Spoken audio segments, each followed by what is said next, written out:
Noon man daw pinaka-Latina sa bahaging ito ng Malabon noong dekada 60, walang iba kundi si Nanay Nene na 76 anyos na ngayon. Hindi sa pagyayabang, talagang ako pinakamaganda sa looban. Ang saksakan daw ng ganda, saksakan din daw noong magmahal. Sa tanang buhay kasi ng lola ninyo, hindi niya ikinahihiyang aminin na ang inibig niya mahigit 100 lalaki. Kung kanino, nagkaroon din siya ng tig-iisang anak. Puro panganay. Ang babaeng makailang ulit nakipagsapalaran sa ngalan ng pagmamahal, handa na raw isiwalat ngayon ang lahat-lahat. Sa maliit na kwartong ito sa Malabon, nangungupahan si Nanay Nene. Paalis mo na lahat sa akin, huwag lang yung pag-aayos ko sa sarili ko. Talagang ayaw kung makita ng tao, wala ka nang pera, ang mukha ka pang gusgusin. Sandose naman ang kanyang panganay. Iilan lang sa mga ito ang nakakasama niya ngayon. Isa sa kanila ang ikalawa niyang panganay na anak na si Tony.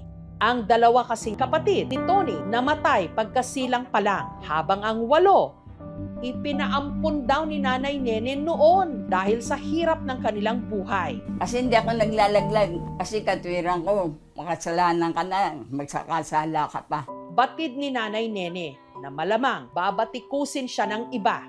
Anak-anak pero hindi naman kaya. Pero bago raw sana siya husgahan mula ulo hanggang paa, pakinggan daw muna sana ang kanyang istorya. Neneng-nene pa lang si Nene nung naulila sa ina. Father ko, nag-asawa na kauli. Hindi ko matanggap. Kalaunan, nakahanap siya ng pagmamahal sa kaibigan niyang si Jesus. Nung araw, kailangan pagka naisama ka sa sine o saan man, papakasal kayo kahit hindi kayo magkasundon dalawa. Kahit menor de edad, ipinakasal daw siya nito kay Jesus. Nagbunga ang kanilang pagsasama pero hindi naging maayos ang kanilang relasyon. 3 months lang ang tiyan ko, may walay na ako sa kanya kasi nananakit siya. Kalaunan, nakapalagayan naman daw niya ng loob ang kapitbahay nilang si Alfredo. Sabi niya sa akin, sige, aariin kong anak yang nasa tiyan mo dahil hiniwalayan ka ng asawa mo. Doon niya ako itinira, Balintawak. Ang anak niyang si Carmelito sa dati niyang kinakasama, pinalaki ni Nene. Nagkaanak din sila ni Alfredo, si Antonio o Tony. Oh, Alfredo, doon muna ako. Pero ang pagmamahalang Nakikita lang Nene sa at Alfredo, Ano yung suot mo? Bakit ang ganda ko kaya? katulad ng kay Jesus, nauwi rin sa hiwalayan. Hindi naman sa kayabangan, talagang maganda ako nung araw, kaya siloso. Akala niya, lumalandi ako. Pagka umalis siya, sususian kami mag-iina sa itaas. Binulpi niya ako, tumama yung mata ko sa bisagra. Si Nene bumalik sa poder ng kanyang ama kasama ang panganay niyang si Carmelito, habang ang anak niyang si Antonio naiwan sa poder ng ama nito na si Alfredo. Hindi naman siya binigay sa akin ng ama niya, lola nag-aalaga. Para may ipantustos kay Carmelito, si Nene nagtrabaho sa isang sugalan. Hanggang sa maraming umano sa akin, maali-aligay. O sige, bubuhayin kita. Siyempre, isip bata rin ako. Madali akong matukso. Nagsasama naman kami. Tumatagal naman lahat ng mga kalibin ko na 1 taon, 2 taon. Kaya lang, pag nalaman buntis, iwanan ako. Suma total, sa tanang buhay ni Nene, nagkaroon siya ng 1 asawa at 12 kinakasama. At sa mahigit 100 nakarelasyon niya, nagkaroon siya ng tig-iisang anak. Pag alam kong may relasyon yung lalaki na nakasama ko, hindi ko na para habulin siya, hinihiwalayan ko agad kahit buntis ako. Pero dahil wala raw siyang pantustos sa mga iniluwal niyang sanggol, ang kanyang 3 hanggang 11 anak, ipinaampon niya sa kanyang mga kakilala. Ibigay mo na lang sa amin. Total, makikilala ka naman yan dahil kapitbahay ka lang namin. Kusang loob kong pinaampon yung anak ko.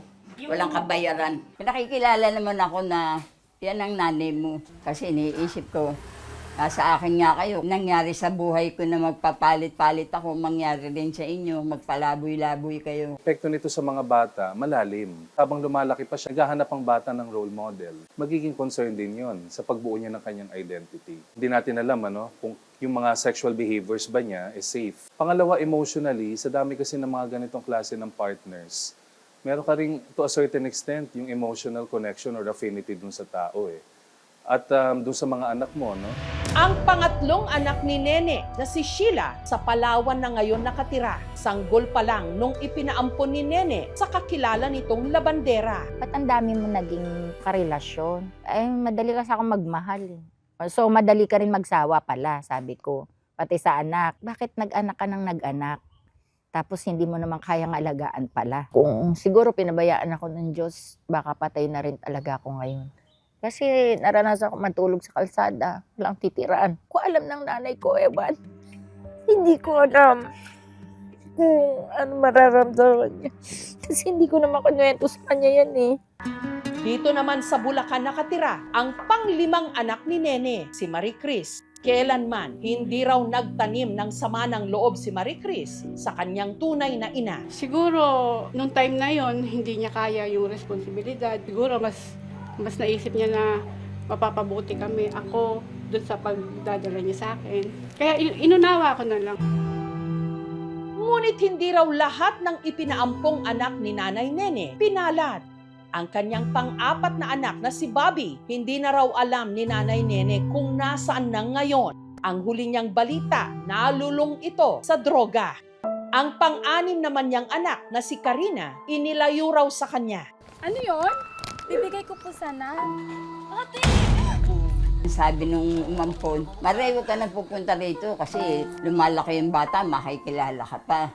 Baka mamaya lumayo ang loob sa amin. Napatay naman siya kaya po binaril. Habang ang ibang umampon sa kanyang mga anak, hindi raw sumunod sa kanilang napagkasunduan. Kaya maging pangalan daw ng ika-pampito, pang-walo, pang-siyam at ika-10 anak ni Nanay Nene ni hindi raw niya alam. Habang ang panlabing isa niyang panganay nagtatrabaho ngayon sa Dubai. Sa 1 dosenang anak ni Nanay Nene, 3 lang daw ang lumaki sa kanyang puder. Kasama na ang una sa mga panganay na si Carmelito. Yung panganay lang ang naging cargo de konsensya ko. Kasi yung panganay, ayaw talagang humiwalay na sa akin. Kaya yung guilty sa lahat ng mga kakapatid niya na yun lang daw ang mahal ko. Kaya pinaampong ko sila. Hindi, mahal ko sila lahat. Sa tiyan ko sila nang galing Pero nitong 2021, si Carmelito namatay. Yun ang pinakamasakit sa akin hanggang ngayon. Hindi ko matanggap. Ang pangalawa niyang anak na si Antonio, kahit lumaki raw sa piling ng kanyang lola, sadyang makaina. Pero pinagbawalan naman daw ng kanyang ama na si Alfredo na bumisita ito sa kanyang ina. Gusto ko nga pong makasama yung nanay ko, kaya lang, siyempre, nung nabubuhay pa ko kasi yung tatay ko, ayaw niya talaga, pinaiiwasan niya nga Ang tatay Alfredo ni Tony namatay taong 2012. Parang nabunutan din ako ng tinik na makakasama ko na nanay ko. Ang huling sanggol naman na iniluwal ni Nanay Nene, si Juan Paulo, na kahit na iniwan din siya ng ama nito, napagdesisyonan daw ni Nanay Nene na hindi niya ipamimigay. Sa akin po napunta yung obligasyon ni nanay, pangkain niya, pambili ng gamot. Yung pangangailangan niya sa bahay, ako na rin po yung nagbabayad. Halinhinan ngayon sina Tony at John Paulo sa pag-aalaga sa kanilang Nanay Nene. Nangihinayang na sana lumaki kaming magkakasama. Hindi ko gagawin sa anak ko yon. Hanggat kaya kong maghanap buhay, aalagaan ko yung anak ko. Hindi kagaya ng nanay ko. Hindi ko alam kung anong gusto ng nanay ko. Bakit kami pinamigay. Hindi naman niya gusto na magkaiwa-iwalay kami. Hindi nga lang kami kayang buhay lahat. Papasalamat ako. Hindi niya kami pinabayaan.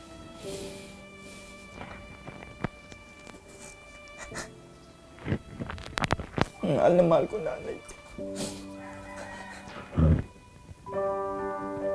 Dahil halos walang family bonding at picture, para kahit papaano mapasaya si Nanay Nene. Nitong Biyernes, ipinasyal siya ni Paulo, sabay pictorial pa. Sayang at wala yung isang anak ko na si Antonio Intino. May sakit eh. Kaming tatlo sana. Paano naman yung iba?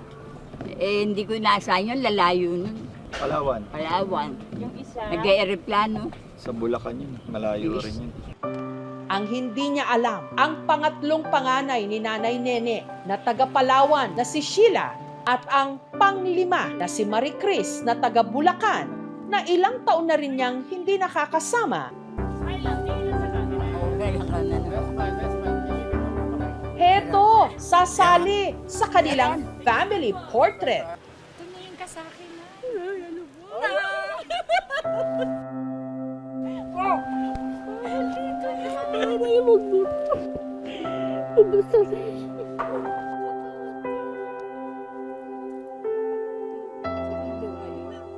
Nakita ko yung mga anak ko. Oo, walang iiyak.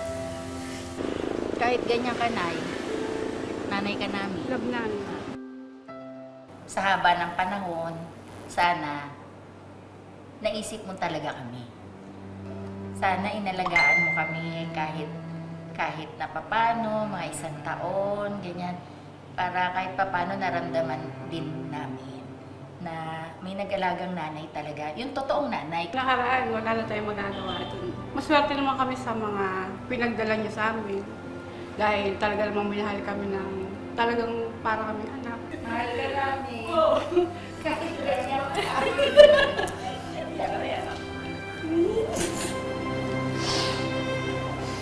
Nagpatawarin nila ako dahil nagawa ko nga lang yun dahil sa kagustuhan kong gumanda buhay nila. Kahit papano nabunutan ka ng tinik na nagsisi din pala yung nanay mo na gano'n. Mahal na mahal ko kayo dahil isa lang kayo galing kayo sa Isa lang tiyan ko. kayong nanay namin, pero maraming tatay namin. Yan, yan.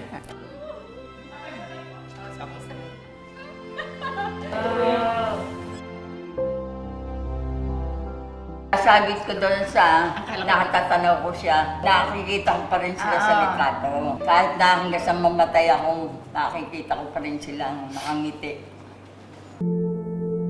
Sino ba tayo para humusga? Gayong pare-pareho lang tayong naghahanap ng pagtanggap at pagmamahal. Kung ang iba parang naligaw, dapat pa rin nating tandaan na sa ating bawat desisyon may nakasalalay na ibang buhay.